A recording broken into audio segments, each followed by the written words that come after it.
राधे राधे भक्तों, मेरे YouTube channel are के भक्ति में आप सभी का हार्दिक स्वागत है। मैं आज आपको संकष्टी गणेश चतुर्थी की 4 पौराणिक कथाएं सुनाऊंगा। कृपया उन्हें ध्यानपूर्वक सुने। जो भक्त मेरे चैनल पर नए आए हैं वो मेरे चैनल को सब्सक्राइब करें, वीडियो को लाइक करें, कमेंट में श्री गणेशाय नमः जरूर लिखें।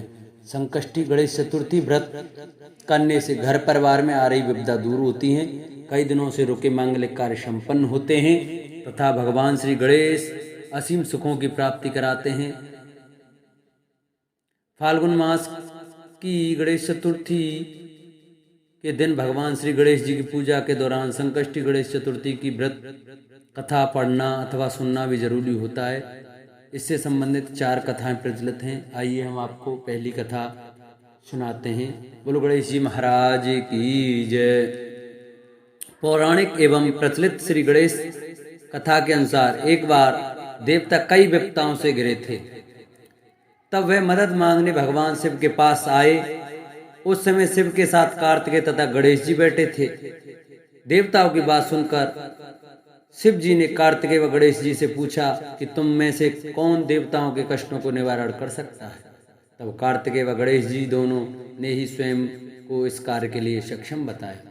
इस पर भगवान शिव दोनों की परीक्षा लेते हुए कहा कि तुम दोनों में से जो सबसे पहले पृथ्वी की परीक्षा करके आएगा वही देवताओं की मदद करने जाएगा। भगवान शिव के मुख से यह वचन सुनते ही कार्तिकेय अपने वाहन मोर पर बैठकर पृथ्वी की परीक्षा के लिए निकल गए, परंतु गणेश जी सोच में पड़ गए कि वे चूहे के ऊपर चढ़कर सारी पृथ्वी की परिक्रमा करेंगे तो इस कार्य में उन्हें बहुत समय लग जाएगा। तभी उन्हें एक उपाय सूझा। गणेश अपने स्थान से उठे और अपने माता पिता की 7 बार परिक्रमा करके वापस बैठ गए। परिक्रमा करके लौटने पर कार्तिकेय स्वयं को विजेता बताने लगे। तब शिव जी ने श्री गणेश से पृथ्वी की परिक्रमा न करने का पूछा। तब गणेश ने कहा, माता पिता के चरणों में ही समस्त लोक हैं। यह सुनकर भगवान शिव ने गणेश जी को देवताओं के संकट दूर करने की आज्ञा दी। इस प्रकार भगवान शिव ने गणेश जी को आशीर्वाद दिया कि चतुर्थी के दिन जो तुम्हारा पूजन करेगा तथा रात्रि में चंद्रमा को अर्घ देगा, उसके तीनों ताप यानी देहिक ताप, वैदिक ताप और भौतिक ताप दूर होंगे। इस व्रत को करने से व्रतधारी के सभी तरह के दुख दूर होंगे और उसे जीवन के भौतिक सुखों की प्राप्ति होगी। चारों तरफ से मनुष्य की सुख समृद्धि बढ़ेगी, पौत्र पौत्रादि धन ऐश्वर्य की कमी नहीं रहेगी। बोलो गणेश जी महाराज की जय। गणेश जी की दूसरी कथा। एक समय की बात है, राजा हरिश्चंद्र के राज्य में एक कुम्हार था। वह मिट्टी के बर्तन बनाता लेकिन वे कच्चे रह जाते थे। एक पुजारी की सलाह पर उसने इस समस्या को दूर करने के लिए एक छोटे बालक को मिट्टी के बर्तनों के साथ आवा में डाल दिया। उस दिन संकष्टी चतुर्थी का दिन था। उस बच्चे की मां अपने बेटे के लिए परेशान थी। उसने गणेश जी से बेटे की कुशलता की प्रार्थना की। दूसरे दिन जब कुम्हार ने उठकर देखा तो आवा में उसके बर्तन तो पक गए थे, लेकिन बच्चे का बाल वांका भी नहीं हुआ था। वह डर गया और राजा के दरबार में जाकर सारी घटना बताई। इसके बाद राजा ने उस बच्चे और उसकी मां को बुलवाया तो मां ने सभी तरह के विघ्न को दूर करने वाली संकष्टी चतुर्थी का व्रत का वर्णन बताया। इस घटना के बाद से महिलाएं संतान और परिवार के सौभाग्य के लिए संकट चौथ का व्रत करने लगी। तीसरी कथा। एक समय की बात है कि विष्णु भगवान का विवाह लक्ष्मी जी के साथ निश्चित हो गया। विवाह की तैयारी होने लगी। सभी देवताओं को निमंत्रण भेजे गए, परंतु गणेश जी को निमंत्रण नहीं दिया। कारण जो भी रहा हो, अब भगवान विष्णु की बारात जाने का समय आ गया। सभी देवता अपनी पत्नियों के साथ विवाह समारोह में आए।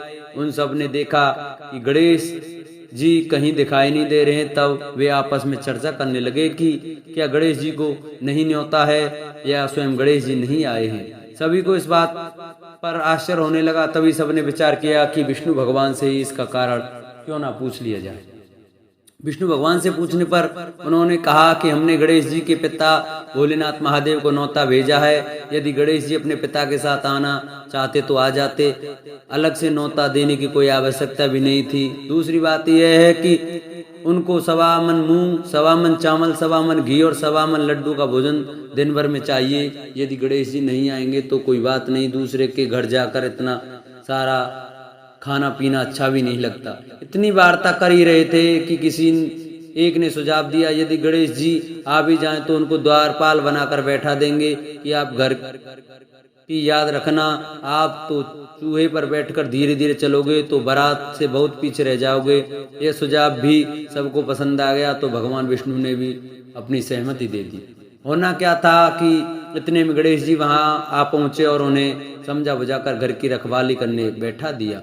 बारात चल दी। तब नारद जी ने देखा कि गणेश जी तो दरवाजे पर ही बैठे हुए हैं, तो वे गणेश जी के पास गए और रुकने का कारण पूछा। गणेश जी कहने लगे कि विष्णु भगवान ने मेरा बहुत अपमान किया है। नारद जी ने कहा कि आप अपनी मूषक सेना को आगे भेज दो तो वह रास्ता खोद देगी, जिससे उनके वाहन धरती में धस जाएंगे, तब आपको सम्मान पूर्वक बुलाना पड़ेगा।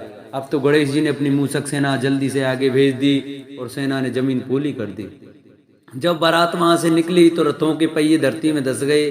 लाख कोशिश करें परंतु पहिए नहीं निकले। सभी ने अपने अपने उपाय किए परंतु पहिए तो नहीं निकले, बल्कि जगह जगह से टूट गए। किसी की समझ में नहीं आ रहा था कि अब क्या किया जाए। तब तो नारद जी ने कहा, आप लोगों ने गणेश जी का अपमान करके अच्छा नहीं किया। यदि उन्हें मना कर लाया जाए तो आपका कार्य सिद्ध हो सकता है और यह संकट टल सकता है। भगवान शंकर ने अपने दूत नंदी को भेजा और वे गणेश जी को लेकर आए। गणेश जी का आदर सम्मान के साथ पूजन किया। तब कहीं रथ के पहिए निकले। अब रथ के पहिए निकल तो गए परंतु वे टूट फूट गए, तो उन्हें सुधारे कौन। पास के खेत में खाती काम कर रहा था, उसे बुलाया गया। खाती अपना कार्य करने के पहले श्री गणेशाय नमः कहकर श्री गणेश जी की वंदना मन ही मन करने लगा। देखते ही देखते खाती के सभी पहिए को ठीक कर दिया।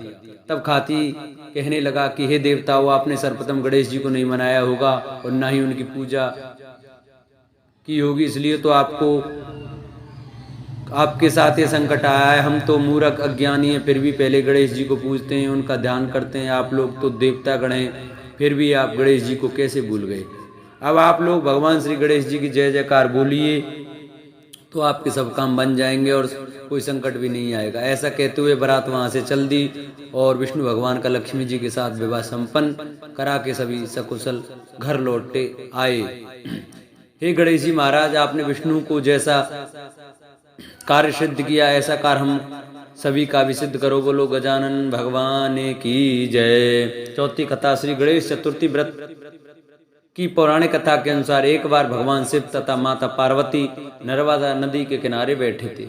वहां माता पार्वती ने भगवान शिव से समय व्यतीत करने के लिए चौपड़ खेलने को कहा। शिव चौपड़ खेलने के लिए तैयार हो गए, परंतु इस खेल में हार जीत का फैसला कौन करेगा, यह प्रश्न उनके समक्ष उठा। तो भगवान शिव ने कुछ तिनके एकत्रित कर उसका एक पुतला बनाकर उसकी प्राण प्रतिष्ठा कर दी और पुतले से कहा, बेटा हम चौपड़ खेलना चाहते हैं, परंतु हमारी हार जीत का फैसला करने वाला कोई नहीं है, इसलिए तुम बताना कि हम दोनों में से कौन हारा और कौन जीता। उसके बाद भगवान शिव और माता पार्वती का चौपड़ खेल शुरू हो गया। यह खेल 3 बार खेला गया और संयोग से तीनों बार माता पार्वती की जीत हुई। खेल समाप्त होने के बाद बालक से हार जीत का फैसला करने के लिए कहा गया, तो उस बालक ने महादेव को विजयी बताया। यह सुनकर माता पार्वती क्रोधित हो गई और क्रोध में उन्होंने बालक का लंगड़ा होने, कीचड़ में पड़े रहने का शाप दे दिया। बालक ने माता पार्वती से माफी मांगी और कहा कि यह मुझसे अज्ञानतावश ऐसा हुआ है, मैंने किसी द्वेष भाव में ऐसा नहीं किया। बालक द्वारा क्षमा मांगने पर माता ने कहा, यहाँ गणेश पूजन के लिए नाग कन्या आएंगी, उनके कहे अनुसार तुम गणेश व्रत करो, ऐसा करने से तुम मुझे प्राप्त करोगे। यह कहकर माता पार्वती शिव के साथ कैलाश पर्वत पर चली गईं। 1 वर्ष के बाद उस स्थान पर नाग कन्याएं आईं। तब नाग कन्याओं से श्री गणेश के व्रत की विधि मालूम करने पर उस बालक ने 21 दिन लगातार गणेश जी का व्रत किया।